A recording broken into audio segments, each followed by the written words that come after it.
सर्वप्रथम गुरुवर्य संस्कार महर्षी श्री हरिभक्तपरायण विठ्ठलजी महाराज कोरडे यांना साष्टांग नमस्कार. मराठी अर्थासहित ज्ञानेश्वरी वाचन. सार्थ ज्ञानेश्वरी अध्याय पहिला. अर्जुन विषाद योग. ओम नमो जियाद्या वेद प्रतिपाद्या जय जय स्वसंवेद्या आत्मरूपा देवा तुची गणेशु सकलार्थमती प्रकाशु म्हणे निवृत्ती दासू अवधारी जोजी. हे शब्द ब्रह्म अशेष तेची मूर्ती सुवेश तेथ वर्ण वपू निर्दोष मिरवत असे. स्मृती तेची अवयव देखा आंगिक भाव तेथ लावण्याची ठेव अर्थशोभा. अष्टादश पुराणे तीची मणिभूषणे पदपद्धती खेवणे प्रमेय रत्नांची. पदबंध नागर तेची रंगाथिले अंबर जेथ साहित्यवाणे सपूर उजाळाचे. देखा काव्य नाटका जे निर्धारिता सकौतुका त्याची ऋणझुणती क्षुद्र घटिका अर्थध्वनी. नाना प्रमेयांची परी निपुणपणे पाहता कुसरी दिसती उचित पदे माझारी रत्ने भले. जेथ व्यासादिकांची मती तेची मेखळा मिरवती चोखाळपणे झळकती पल्लव सडका. देखा षडदर्शने मणिपती तेची भुजांची आकृती म्हणूनी विसंवादे धरिती आयुधे हाती. आत्मरूप वंदन अनादि सिद्ध वेदांनी वर्णन केलेल्या ज्याच्या त्याच्या स्वतः प्रत्ययास येणाऱ्या विश्वस्वरूप निर्गुण आत्मरूपा तुझा जय जयकार करून तुला नमस्कार करत आहे. ओमकार रूप गणेश वंदन. हे देवा, सर्व विश्वाच्या बुद्धीला प्रकाश देणारा जो गणेश तो तूच आहेस. निवृत्तीनाथांचे शिष्य ज्ञानेश्वर म्हणतात, तो गणेश कसा आहे ते अवधानपूर्वक ऐक.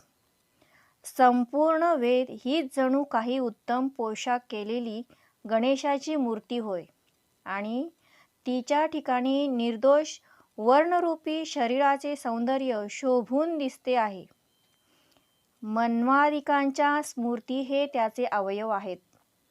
ते अवयव या स्मृतीतील अर्थसौंदर्याने जणू लावण्याची केवळ खाणच बनले आहे.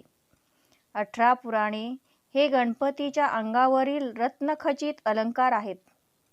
त्यामध्ये सांगितलेली तत्वे ही रत्ने आणि शब्दांची छंदयुक्त रचना ही त्यांची कोंदणे आहेत. लालित्यपूर्ण पदरचना हेच उत्कृष्ट रंगाने रंगविलेले वस्त्र आहे. शब्द अलंकार आणि अर्थ अलंकार हे त्या वस्त्रातील तेजपुंज दिसणारे जरीचे तलम तंतू आहेत. काव्य आणि नाटक यांचा कौतुकाने विचार केला असता त्या गणपतीच्या पायातील रुंझुणणाऱ्या छोट्या छोट्या घागऱ्या आहेत आणि अर्थ हा त्या घागऱ्यांना बसविलेल्या घुंगरांचा मंजूळ असा ध्वनी आहे.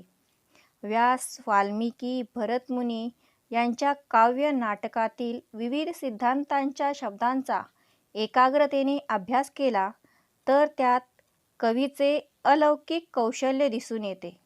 अशी ही अनमोल शब्द घागऱ्यांतील उत्तमोत्तम रत्ने आहेत. महर्षी व्यासादिकांची बुद्धी ही गणपतीची मेखला म्हणजे कटिभूषण होय.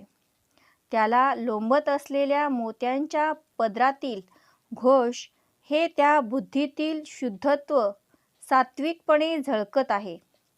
गणपतीचे 6 हात ही 6 शास्त्रे आहेत म्हणून त्यातील विविध प्रकारचा अभिप्राय ही त्या त्या हातातील वेगवेगळी शस्त्रे होत.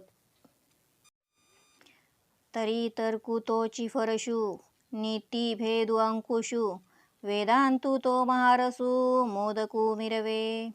एके हाती दंतु जो स्वभावता खंडितू तो बौद्ध मत संकेतू वार्तिकाचा. मग सहजे सत्कार वादू, तो पद्मकर वरदू, धर्म प्रतिष्ठा तो सिद्धू, अभयहस्तू, देखा विवेकवंतू सुविमळू, तोची शुंडा दंडू सरळू, जेत परमानंद केवळू महासुखाचा, तरी संवादू तोची दशनू, जो समता शुभ्रवर्णू, देव उन्मेष सूक्ष्मेक्षणू, विघ्नराजू, मज अवगल गमलिया दोनी, मीमांसा श्रवणस्थानी, बोधमदामृतमुनी, अली सेविती, प्रमेय प्रवाल सुप्रभ, द्वैताद्वैत तेची निकुंभ, सरिसेपणे एकवटितीभ मस्तकावरी, उपरी दशोपनिषदे, जे उदारे ज्ञानमकरंदे, तिये कुसुमे मुगुटी सुगंधे, शोभती भाळी, अकार चरणयुगुल, उकार उदर विशाल, मकार महामंडल मस्तकाकारे, हे तिन्ही एकवटले, तेथ शब्द ब्रह्म कवळले, ते मिया श्री गुरु कृपा नमिले, आदि बीज, आता अभिनव वाग्विलासिनी, ते चातुर्यार्थ कला कामिनी, ते श्री शारदा विश्वमोहिनी, नमिली मिया. न्यायदर्शनातील 16 पदार्थांचे विश्लेषण करणारा तर्क म्हणजे गणपतीच्या हातातील परशु होय. वैशेषिक दर्शनातील 7 पदार्थांचा सिद्धांत भेद हा दुसऱ्या हातातील अंकुश आहे आणि उत्तरमीमांसा दर्शनातील ब्रह्मस्वरूप सिद्धांत हा गणपतीच्या हातातील अमृत मधुर मोदक होय. वार्तिकारांनी सांगितलेले आणि स्वभावताच खंडित झालेले जे बौद्ध मत आहे ते एका हातात असणाऱ्या खंडित दाताच्या ठिकाणी शोभते. सत्कारवाद हा गणपतीचा वर देणारा कमलासमान हात होय. हा धर्माची सिद्धी करतो आणि हा अभय देणारा हात आहे. गणपतीच्या ठिकाणी ब्रह्मानंद ही सरळ, निर्मळ आणि चांगले व वाईट याची निवड करण्यास समर्थ अशी सोंड आहे. गुरु शिष्याचा हा सुखसंवाद म्हणजे गणपतीच्या मुखातील दात असून ब्रह्मज्ञान प्राप्त झाल्यानंतर सर्व भूतमात्रांच्या ठिकाणी निर्माण होणारी समता हा त्या दाताचा पांढरा रंग होय. ज्ञानदृष्टी म्हणजे त्या विघ्नराजाचे सूक्ष्म असे नेत्र होत. पूर्वमीमांसा आणि उत्तरमीमांसा हीच त्या गणपतीच्या कानांच्या ठिकाणी असून बोध हे त्याचे मदरूपी अमृत, मुनिरूपी भ्रमर सेवन करतात असे मला वाटते. वेदशास्त्र पुराणात सिद्धांत रूपाने सांगितलेली तत्वे ही गणपतीच्या अंगावरील तेजयुक्त पोवळी होत. द्वैत आणि अद्वैत मते ही मस्तकावरील गंडस्थळे असून सारखेपणाने ती तेथे एकत्र झाली आहेत. ज्ञानरूपी मकरंद ज्यामध्ये परिपूर्ण भरलेला आहे अशी ईशावास्य इत्यादी 10 उपनिषदे ही जणू सुगंधी फुले असून ती गणपतीच्या मुकुटावर उत्तम तऱ्हेने शोभून दिसत आहेत. ओंकाराची पहिली आकार मात्रा ही गणपतीचे दोन्ही पाय आहेत. दुसरी उकार मात्रा हे त्याचे मोठे पोट आहे. तिसरी मकार मात्रा हा त्याच्या मोठ्या वाटोळ्या मस्तकाचा आकार आहे. अकार, उकार, मकार या तिन्ही मात्रा एकत्रित झाल्या म्हणजे त्या ओंकारात संपूर्ण वेद संक्षेपाने समाविष्ट होत असतो. त्या बीजरूप ओंकाररूप गणपती देवरायास मी सद्गुरू श्री निवृत्तीनाथ यांच्या कृपेने नमस्कार करतो. सरस्वती वंदन. यानंतर नित्य नूतन प्रतिभा आणि वाणीच्या रूपाने क्रीडा करणारी चातुर्य, अर्थ व कला यांची कामिनी, विविध रस आणि अलंकारयुक्त मधुर भाषेद्वारा संपूर्ण विश्वाला मोहित करणारी अशी जी शारदा, तिला मी विनम्र भावाने नमस्कार करतो. मज हृदय सद्गुरु, जेने तारिलो हा संसार पुरू. म्हणून विशेषे अत्यादरू विवेकावरी. जैसे डोळ्या अंजन भेटे, ते वेळी दृष्टीसी फाटा फुटे. मग वास पाहिजे तेथ प्रकटे महानिधी. का चिंतामणी आलिया हाती, सदा विजय निवृत्ती मनोरथी. तैसा मी पूर्ण काम श्री निवृत्ती, ज्ञानदेव म्हणे. म्हणून जाणतेने गुरु भजिजे, तेने कृतकार्य होईजे. जैसे मूळ सिंचने सहजे, शाखा पल्लव संतोषती. का तीर्थे जे त्रिभुवनी, तिये घडती समुद्रावह गाहनी. ना तरी अमृत रसा स्वादिनी, रस सकळ. तैसा पुढत पुढती तोची, मिया अभिवंदिला श्री गुरुची. जो अभिलाषित मनोरुची, पुरविता तो. आता अवधारा कथा गहन, जे सकळा कौतुका जन्मस्थान. की अभिनव उद्यान विवेक तरुचे, ना तरी सर्व सुखाची आदी. जे प्रमेय महानिधी, नाना नवरस सुदाब्दी. परिपूर्ण हे, की परमधाम प्रगट. सर्व विद्यांचे मूळ पीठ, शास्त्र जाता वसोट अशेषांचे. ना तरी सकळ धर्मांचे माहेर, सज्जनांचे जिव्हार. लावण्य रत्न भांडार शारदेचे. नाना कथा रूपे भारती, प्रगटली असे त्रिजगती. आविष्कारोनी महामती व्यासाचिये. म्हणून हा काव्याराओ, ग्रंथ गुरुवतीचा ठाओ. येथून रसा आला आओ, रसाळपणाचा. सद्गुरुस्तवन. श्री सद्गुरूंनी सांगितलेले ज्ञान मी माझ्या हृदयामध्ये साठविले. त्यामुळे मला भवसागर तरून जाता आला. म्हणून अंतःकरणातील विवेकावर माझे आत्यंतिक प्रेम आहे.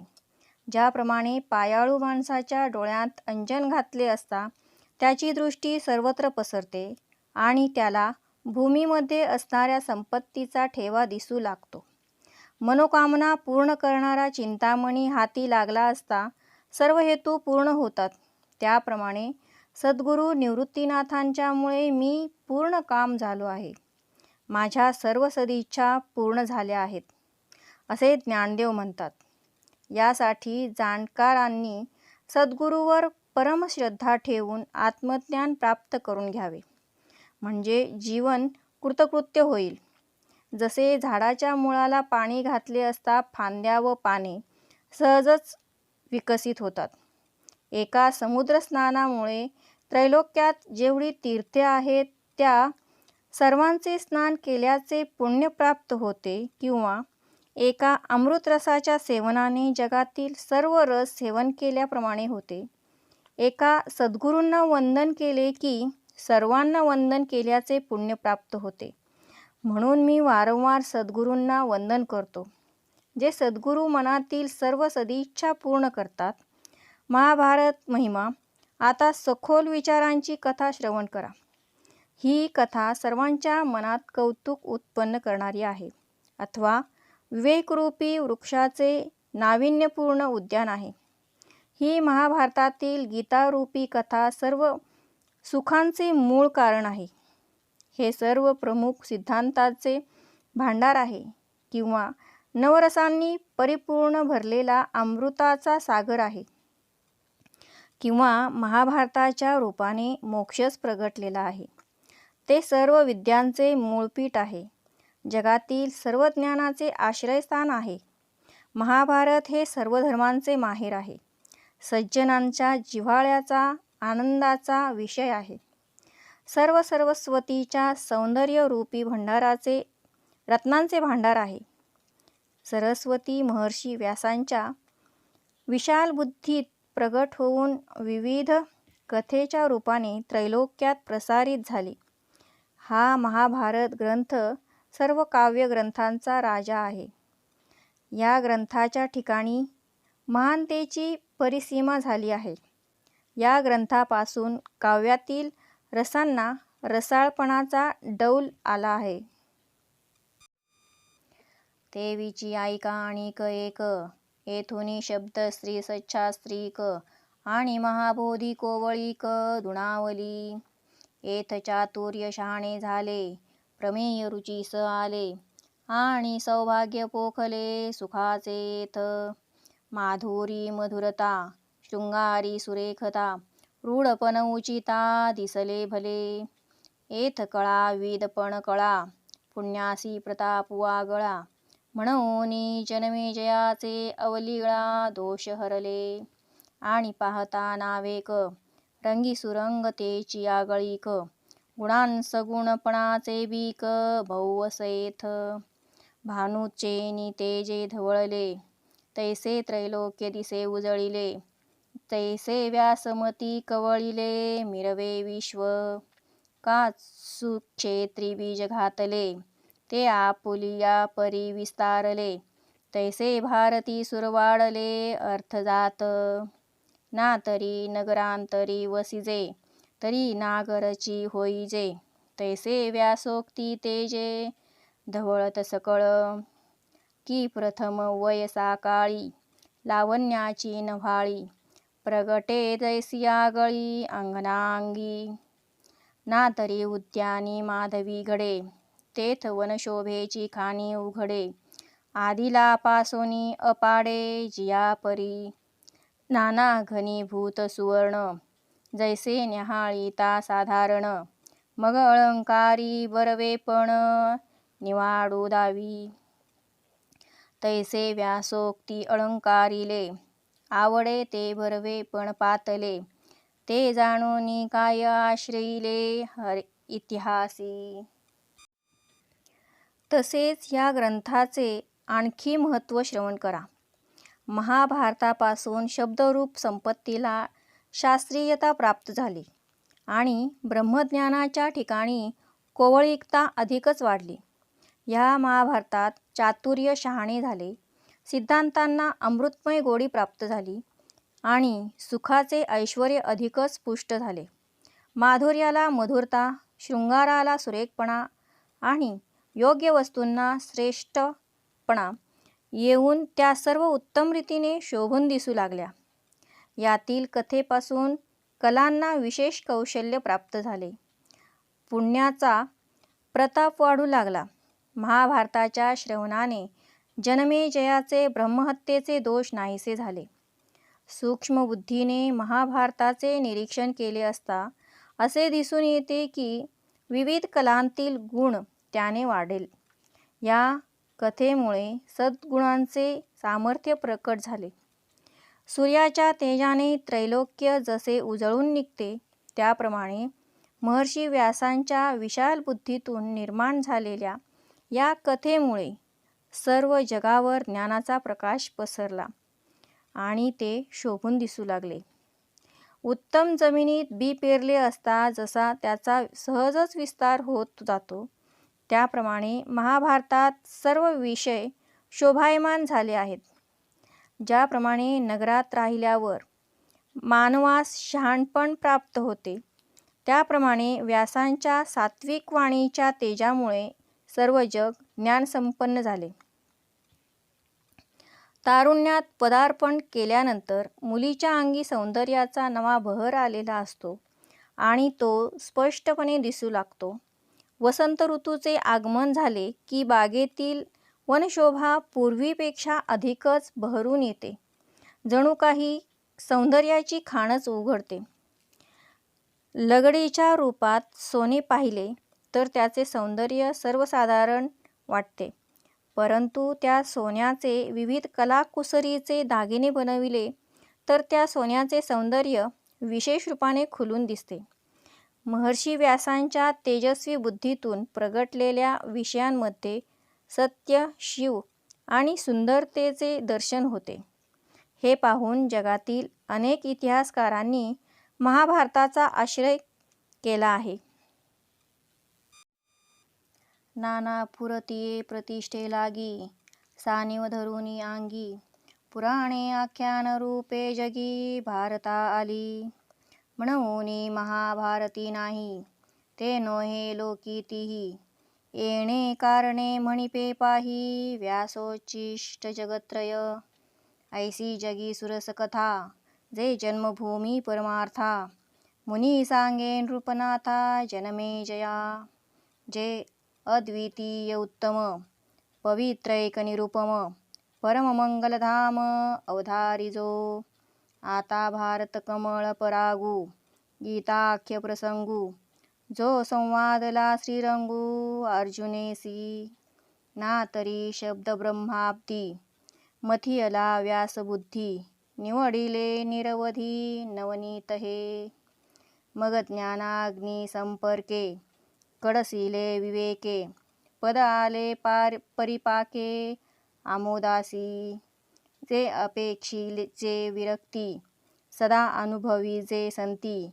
सोहम भावे पारंगती रमिजे जेथ जे आकर्णी जे भक्ती जे आदि वंद्य त्रिजगती ते भीष्म पर्वी संगती सांगिजेल जे भगवद्गीता म्हणजे जे ब्रह्मेशांनी प्रशंसिजे जे सनकादिकी सेविजे आदरीसे जैसे शारदीचिये चंद्रकळे माझी अमृतकण कोवळे ते वेचिती मने मवाळे चकोर तलगे तिया परी श्रोता अनुभवावी हे कथा अति हळुवारपण चित्ता आणूनिया हे शब्दे विन संवादीजे इंद्रियाने नता भोगीजे बोला आदी झोंबीजे प्रमेयासी आपणास मोठी प्रतिष्ठा लाभावी म्हणून स्वतःच्या अंगी नम्रता धरून सर्व पुराणे आख्यान रूपाने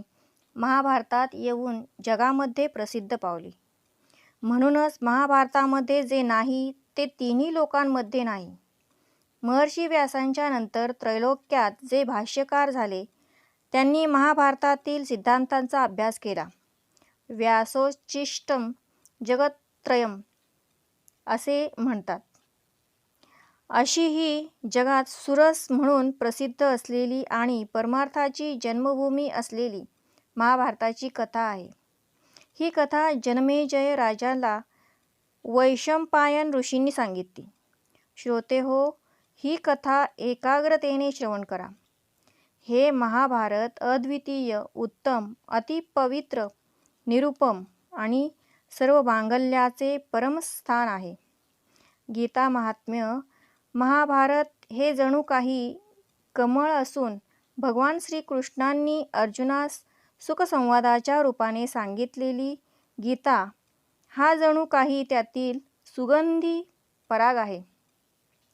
महर्षी व्यासांनी आपल्या प्रखर बुद्धीने वेदरूपी समुद्राचे मंथन करून महाभारत रूपी अनुपमेय नवनीत काढले. मग ते नवनीत ज्ञानरूप अग्नीच्या संबंधाने विवेकपूर्वक कढविले आणि त्याचा उत्तम परिपाक होऊन त्या लोण्याचे सुगंधी साजूक तूप झाले. ते म्हणजे गीता होय. वैराग्यवान देखील या गीतेची इच्छा करतात. संत देखील नेहमी या गीतेचा अनुभव घेतात. तो परमात्मा मी आहे, अहम ब्रह्मास्मी अशा अभेद भावात असणारे ब्रह्मनिष्ठ देखील या गीतेत रममाण होतात.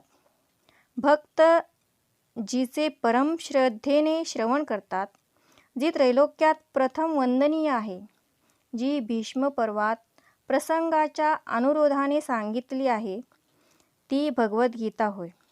ब्रह्मदेव आणि महादेव तिची स्तुती करतात. सनकादिक परमश्रद्धेने तिचे पठन मनन करतात. श्रोतृवृद्धास विनंती. शरद ऋतूतील चंद्रकलेत असलेले कोवळे अमृतकण चकोर पक्ष्यांची पिल्ले जसे अतिशय मृदू मनाने वेचतात, त्याप्रमाणे श्रोत्यांनी चित्तशुद्ध करून एकाग्रतेने अत्यंत हळुवारपणे भगवद्गीतेचा अनुभव घ्यावा. शब्दांशिवाय या गीतेच्या अर्थाची मनातल्या मनात चर्चा करावी. इंद्रियांना नकळत याच्या अर्थाचा अनुभव घ्यावा. वक्त्यांच्या मुखातून शब्द प्रकट होण्यापूर्वीच त्यातील सिद्धांताशी एकरूप होऊन राहावे. जैसे भ्रमर परागुनेती परी कमळ दळे नेणती, तैसी परी आहे सेविती ग्रंथी इये. का आपुला ठाओ न सांडिता, आलिंगीजे चंद्र प्रगटता. हा अनुराग भोगिता कुमुदिनी जाणे, ऐसेनी गंभीरपणे सिरावलेनी अंतकरणे. आथिला तोची जाणे मानू इये. अहो अर्जुनाचिये पाती, परिसणया योग्य होती. तीही कृपा करुनी संती अवधान द्यावे. हे सलगी म्या म्हणितले, चरणा लागोनी विनविले. प्रभू सखोल हृदय आपुले म्हणूनिया. जैसा स्वभाव मायबापांचा, अपत्य बोले जरी बोबडी वाचा. तरी अधिकच तयाचा संतोष आथी. तैसा तुम्ही मी अंगीकारिला, सज्जनी आपुला म्हणितला. तरी उणे सहजे उपसाहला पार्थू काही. परी अपराध तो आणि काहे, जे मी गीतार्थ कवळू पाहे. ते अवधारा विनवू लाहे म्हणूनिया. हे अनावर न विचारिता, वायाची दिवसा उपनला चित्ता. एरवी काय भानू तेजी खद्योता, शोभा आधी की टिटिभू चांचूवरी. मापसुये सागरी, मी नेणतू त्या परी. प्रवर्ते येथ आयका आकाश गिवसावे, तरी आणिक त्याहुनी थोर हुवावे. म्हणूनी अपाड हे आघवे निर्धारिता. ज्याप्रमाणे भ्रमर कमलदलाला समजू न देता त्यातील पराग सेवन करतात, त्याप्रमाणे हा ग्रंथ जाणून घेण्याची पद्धत आहे. नभामध्ये चंद्रमा उदय पावला की चंद्रविकासी कुमुदिनी प्रफुल्ल होतात आणि आपले पाण्यातील स्थान न सोडता त्याला आलिंगन देण्याचे परमसुख जाणतात. त्याप्रमाणे शुद्ध सात्विक आणि स्थिर चित्ताने जो संपन्न आहे तोच गीतेतील अर्थ जाणू शकतो, असे आम्ही समजतो. श्रोतेहो, अर्जुनाच्या पंक्तीला बसून गीतेचा अर्थ श्रवण करण्यास जे योग्य आहेत, त्या संतांनी कृपा करून इकडे पूर्ण लक्ष द्यावे. महाराज, आपले हृदय सखोल आहे, म्हणून मी लढिवाळपणे आपणास लक्ष द्या असे म्हटले. खरोखर ही माझी आज्ञा नाही, तर आपल्या चरणांना स्पर्श करून मी विनम्रपणाने विनंती केली आहे. ज्याप्रमाणे आपले मूल बोबडे बोलले, तरी त्याचा स्वभावताच अधिक संतोष आईवडिलांना होत असतो, त्याप्रमाणे तुम्ही सज्जनांनी माझा अंगीकार करून मला आपले म्हटले आहे. त्यामुळे माझ्यातील उणीवा तुम्ही सहन कराल, त्यासाठी मी स्वतंत्र प्रार्थना करावयास पाहिजे असे नाही. परंतु माझ्याकडून एक अपराध घडत आहे. मी गीतेचा अर्थ स्पष्ट करण्याचा प्रयत्न करीत आहे, म्हणून सांगितलेला अर्थ बरोबर आहे की नाही याकडे लक्ष द्यावे अशी विनंती केली. गीतेचा अर्थ सांगणे फार कठीण कार्य आहे. याचा विचार न करता तो अर्थ स्पष्ट करण्यासाठी माझ्या चित्तात व्यर्थ धैर्य उत्पन्न झाले. परंतु सूर्याच्या प्रकाशात काजव्याची शोभा असते काय? एखाद्या टिटवीने समुद्राची अथांग खोली मोजण्याकरता चोच बुडेपर्यंत त्यात माप घालावे. त्याप्रमाणे मी जाणकार नसताना गीतेचा अर्थ प्रकट करण्यास प्रवृत्त झालो आहे. आकाशाला कवटाळायचे असेल तर त्यापेक्षा विशाल व्हावे लागते. गीतेवर भाष्य करण्यासाठी प्रकांड पांडित्य हवे, म्हणून मी तर गीतेवर भाष्य करण्यास योग्य नाही असे दिसते. तया गीतार्थाची थोरी स्वयं शंभू विवरी. जेत भवानी प्रश्न करी चमत्कारोनी. ते तहरू म्हणे निजे, देवी जैसे का स्वरूप तुझे. तैसे हे नित्य नूतन देखिजे गीता तत्व हा वेदार्थ सागरू जया निर्दिताचा घोरू स्वयं श्री सर्वेश्वरू प्रत्यक्ष अनुवादला ऐसे जे अगाध जेथ वेडावती वेद तेथ अल्पमी मतिमंद काय होय हे अपार कैसेनी कवळावे महातेज कवणे धवळावे गगनमुठी सुवावे मशके केवी परी येथ असे एक आधारू तेणेची बोले मी सधरू जे सानुकूळ श्रीगुरु ज्ञानदेव म्हणे एरवी तरी मी मूर्खू जरी जाहाला अविवेकू तरी संत कृपा दीपकू सोज्वळ असे लोहाचे कनक होये हे सामर्थ्य परिसीच आहे की मृतही जीवितला हे अमृत सिद्धी जरी प्रगटे सिद्ध सरस्वती तरी मुकया आती भारती एत वस्तू सामर्थ्य शक्ती नवलकाई का जया ते कामधेनु माये तयासी अप्राप्य काही आहे म्हणून मी प्रवर्तोला हे ग्रंथी इये तरी न्यून ते पुरते अधिक ते सरते करूनी घ्यावे ते तुमते विनवित असे आता देई जे अवधान तुम्ही बोलविल्या मी बोलेन जैसे चेष्टे सूत्राधीन दारू यंत्र गीतेची थोरवी एकदा भगवान शंकरांनी गीतेची थोरवी सांगितली ते शब्द ऐकून पार्वतीला आश्चर्य वाटले व ती म्हणाली आपण गीतेची महती विस्तारपूर्वक सांगा भगवान शंकर म्हणाले गीतेचे महत्त्व मी पूर्णपणे जाणू शकत नाही पार्वती तुझे स्वरूप जसे नित्यनूतन आहे तसे गीतार्थ हा नित्यनूतन आहे ज्या सर्वेश्वराच्या योगनिद्रेतील घोरण्यापासून समुद्राप्रमाणे अगाध वेद निर्माण झाले त्या जगदीश्वर श्रीकृष्णाने स्वतः जागृतीत गीतेच्या स्वरूपाने वेदार्थाचे सार सांगितले असे हे गीताशास्त्र अगाध आहे गहन आहे या कामी वेदांचीही मती कुंठित होऊन जाते मी तर लहान आहे माझी बुद्धी अल्प आहे